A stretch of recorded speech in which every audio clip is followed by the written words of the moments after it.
ঘুম ভাঙে যাইব তো। আমি এমন চাই নাই মতিন, বিশ্বাস করো, আমার মাফ করে দাও। আমি এরকম কিছু চাই নাই। জানো, চিরদিনের জন্য ঘুমানোর আগে নামাজে বসে আছিল, সেজদায় গেল। সেজদায় যায় কি করেছিল জানো? তুমি, আমি যেন সুখে থাকি, সারা জীবন যেন হাসি খুশি থাকি।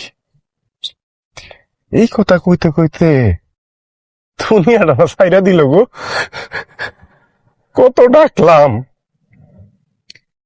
আর সারা দিল না। উফ, এনে তো একটা লাশ রাইখা গেলাম, কালকা এই দেশ ছাইরার একটা জীবন্ত লাশ চইলা যাইব। সুখে থাইকো তুমি, তোমার তো সুখ দিতে পারলাম না, পারি না আসলে। বারবার ওই কথা কইতে ভাল লাগে না, আমরা প্রবাসীরা পারি না। দেখো কেমনে কেমনে সময় পার হয়ে গেল, তোমার মন রক্ষা করতে যায়া, আমার মারে বুঝাইতে যায়া। জানো আমার মা কেন এমন করতো? আমার মার মধ্যে একটা ভয় ঢুকে গেছিল। আমি যখন খুব ছোট, তখন তো আমি বাপ হারাই, আমার মা স্বামী হারায়। আমার মাছের একটা সুন্দর জীবন গড়তে পারতো আরেকটা বিয়ে কইরা, কিন্তু সেটা কিন্তু সে করে নাই। কেন করে নাই জানো?